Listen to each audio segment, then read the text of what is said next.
Surviving one of the worst human tragedies of the 20th century, Tova Friedman, one of the last survivors of the Holocaust, has written a book to immortalise the sights that she witnessed while in Auschwitz. And she's even taken to answering questions directly on TikTok. Hi, my name is Tova Friedman, and I am a Holocaust survivor. I was a child of 6 when I was in Auschwitz. If you have any questions at all, I would love to answer them. And I'm very pleased to say that Tova Friedman, the author of The Daughter of Auschwitz, is here with us now. Tova Friedman, it's wonderful to have you with us. Thank you so much for your time. Thank you so much for having me here. It's an honor. Honor's all ours. So you mentioned there in your TikTok that you want anyone to ask you any questions. What question do you get asked the most about your time there? People are asking me about how did I recuperate? How did I recover? How was I able to have a normal life after such a terrible, terrible childhood? And they ask me things like, what message do I have for the other? Those are young people who are asking questions. What messages do I have? Wonderful questions, very, very sensitive. It warms my heart of the questions. Some of them as many as 200 a day or something. People want to find out your story. They want to hear. These are young people. Well, that's what's wonderful. Young people. My grandson's age, who's 17, Aaron, who did this TikTok for me. So tell us your story then, Ms. Friedman. My story? Tell us about how you ended up in Auschwitz. Well, many things happened before Auschwitz.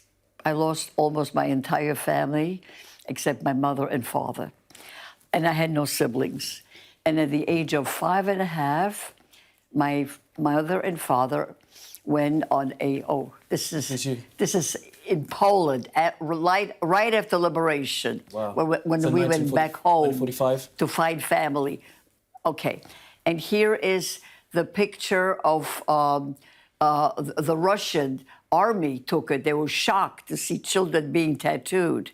So here we are. And do you see those 2 little children standing next to me? Yeah. I just met them a few years ago. Wow. Yeah, and one of them was a teacher of one of my grandchildren. My goodness. In New Jersey. It was like mind-boggling. Her name is Sarah. And how could you become a teacher? In other words, there are a lot of miracles here. Yeah. That's how I feel. So take us back then. So you were 5 years old and you were living in Poland, right? Right, exactly. In Poland, in a labor camp. And they put us on the train and the cattle cars. And at 5.5, I end up in Auschwitz. My father goes to Dachau, but he gets tattooed before he is sent to Dachau. And when we arrive, we get the first thing they do, they take our clothes away and they shave our heads. Right. So here I was, and then I and my mother went straight into the barracks, and we got a middle, like I called it a shelf, like a bed. But the miracle is that most 99.9 children of that age were taken straight to the crematorium. Never even got into a barrack. Straight from the train. There was a miracle.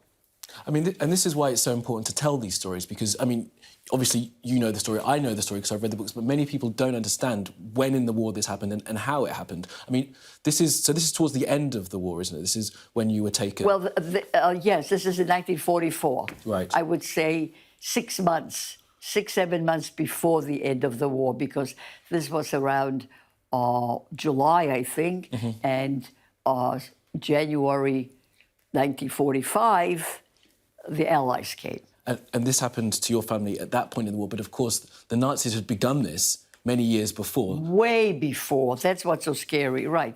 It started almost with the Nuremberg laws, the laws about a Jew can't do this, you can't do that, you can't get married, you can't walk on the sidewalk, you can't go to the library, on and on and on and on. And that was the persecution that started in the 30s. But then once the war broke out and once they decided how they wanted to try and deal with people, then they began the mass killings.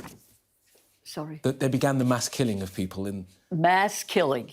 When they entered our town, which is a Tomasz Mazowiecki, just give you an idea. The beginning of the war, there were 15,000 Jews living in that town. At the end of the war, 1945, 300 were left. It's just incredible. Yeah, the others were killed, just murdered. There were thousands and hundreds of children, Jewish children, because the families were very large. At the end of the war, 5 were left, 5 children. I was the youngest. Mm-hmm. So you can imagine the enormity of the murder. So tell us, once the war broke out and you were living in that town in Poland, did you understand what was happening in other parts? No. So you had no idea that what may be coming? I was a year old when the war broke out. But I did understand afterwards that we're living in a ghetto, in a very crowded place, and there was no room for me. Mm-hmm. So I sort of lived under the table a lot, most of the time. I slept there, I ate there for space and for safety, because they were killing children. They were walking into homes, finding elderly and children. Those were the 2 populations that they were murdering right away in 1940, 41. As soon as they came to a town, those were the targets. And it was industrialized. They put people on trains, they carted them away, and it was a process that the Nazis were exactly. So, which is what's so horrific about it. Some of them were not on the most of them were on the train, on the cattle cars to the extermination camps, but many of them were shot right there. My grandmother was shot right there, and I think the parents of my father were also killed right in town. They had made this mass graves, and the people were standing naked, and they were shot in the back, and the children also, and they fell into the grave. That was in the very beginning. Later on, the trains came because Hitler had to hurry up. He was sort of seeing the beginning of the end, and he wanted to speed up the process. So tell us about the time when they came for you, they came to take you away and take you. At that moment when they came to take you and they put you on a train to Auschwitz, tell us about that moment. We just went. I thought that I heard about Auschwitz, I heard about Treblinka. I was 5.5. I was very well educated, although I wasn't sure exactly, but I knew whoever went there didn't come back. So we walked to the train. As far as I know, I was the only child because the other children were already taken away. Sorry to interrupt. Do you remember what it was like walking to that train? Were there people screaming and crying? Were there people organised? I mean, how did it feel on that walk? Because we see it in documentaries, we see it depicted in films. But in films. To be there... I'll tell you, my parents were crying. My father was crying. My father was crying and hugging me and telling me to be good. My mother was holding me very tightly. And it was a type of a resignation because everybody was going there, and my mother had lost her entire family. She didn't know what happened to them. Inside the train, well, we was there for 36 hours. No food, no drink, no place to go to the bathroom except where you stood. That's when the screaming and crying was inside the train. People were hysterical. The women were hysterical. In fact, it was so terrible, such a bedlam inside that I tried to talk to my mother. She couldn't hear me. You know, I kept saying, I need to go to the bathroom, I wanted to tell her. It didn't occur to me that I should go where I'm standing. She didn't hear a word. Why would it? You're a child. I mean... You know, so inside, and many people died inside the cattle car in 36 hours from diseases, from starvation, from fear, from terror. Because we knew, or they all knew, I knew less as a child, but they knew that they're going, this is the last trip of their lives. So tell me about when you get to Auschwitz then. When I got to Auschwitz. When you actually arrived there. The door opened. The first thing that I got petrified were the dogs. You know, the German shepherds, they were my height.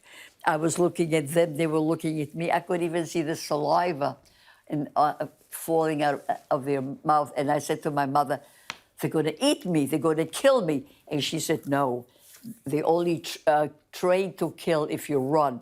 So she told me the truth. Then I said, what is the smell? There was such a weird smell. She said, those are the burning bodies.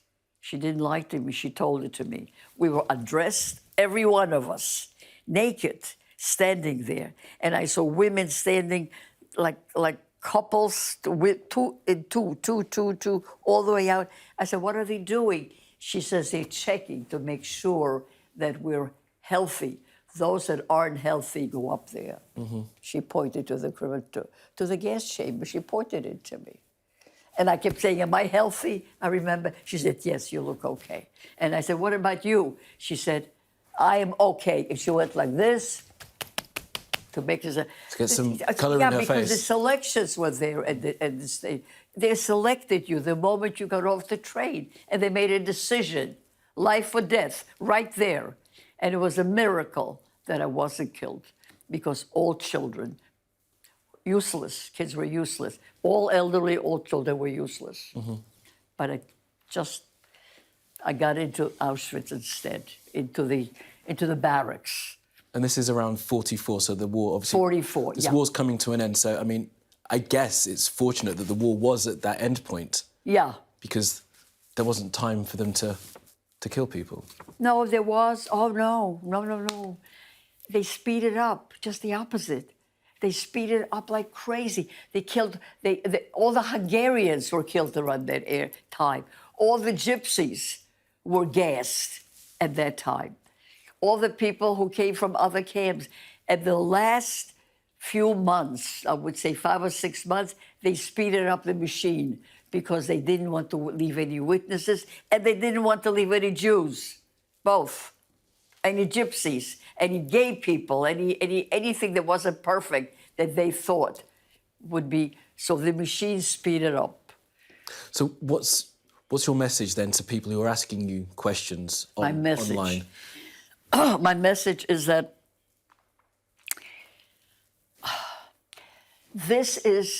Auschwitz is the last solution it's what happens if we do not stop evil before. I feel it's like cancer. If you have a cell that's cancerous, and that's what I think of evil, as a cancerous cell. Unless you kill it from the very beginning, if you let it go, the whole body dies.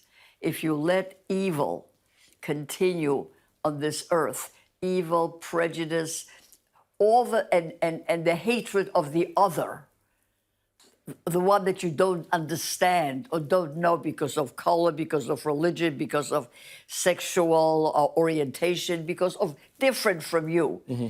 If you want to get rid of the other, someday you also will be the victim. And that the main thing is when you see the beginning of evil, it's your obligation to help stop it. Well, there's that phrase in there, first they came. Exactly, that saying. Yeah. So when you see what's happening in Europe right now with the invasion of Ukraine... In Europe, yeah. I mean, that very scary. Very, very scary. And I would love to see people marching for freedom, marching for tolerance. I like to see that. I like to see people young people walking out of classes of schools, out of colleges, and marching for stopping hatred. Why don't you think we've seen more of that? Do you think that people have forgotten they're not listening to stories like this enough? They're not reading enough books or watching enough documentaries to educate themselves? Why do you think that people haven't been... Why the people haven't? It's very, very hard to... I'm a therapist. It's very hard to get it. You know, whenever things aren't great, people are always looking for scapegoat. It's just scapegoat. I think we have to educate people about scapegoats. Scapegoating is not a solution. You will not feel better if the other person is killed.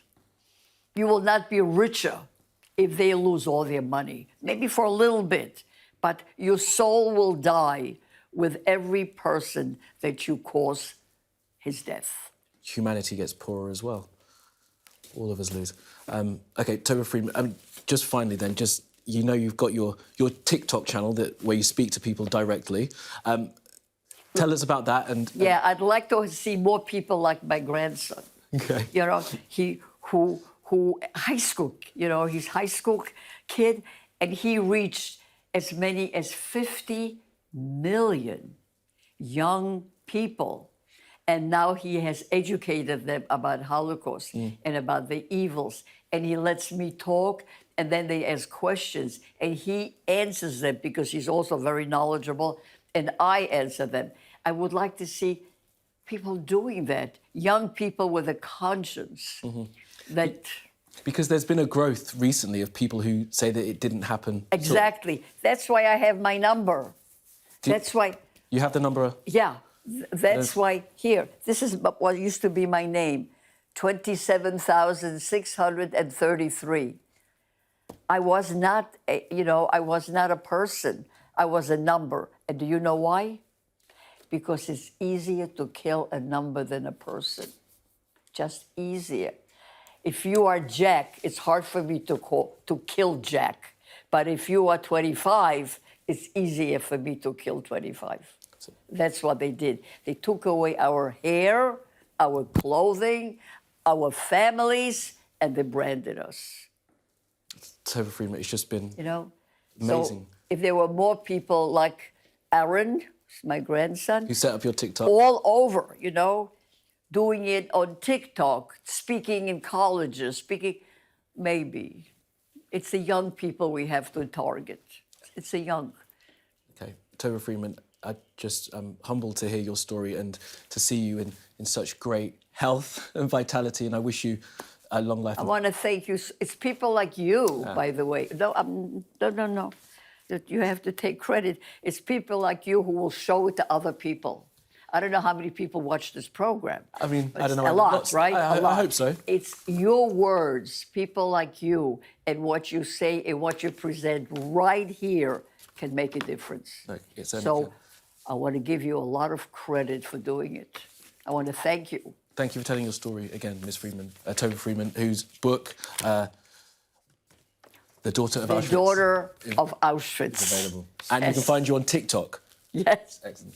Ms. Friedman, thank you so much for being with us. Thank you. Thank you. All right, now...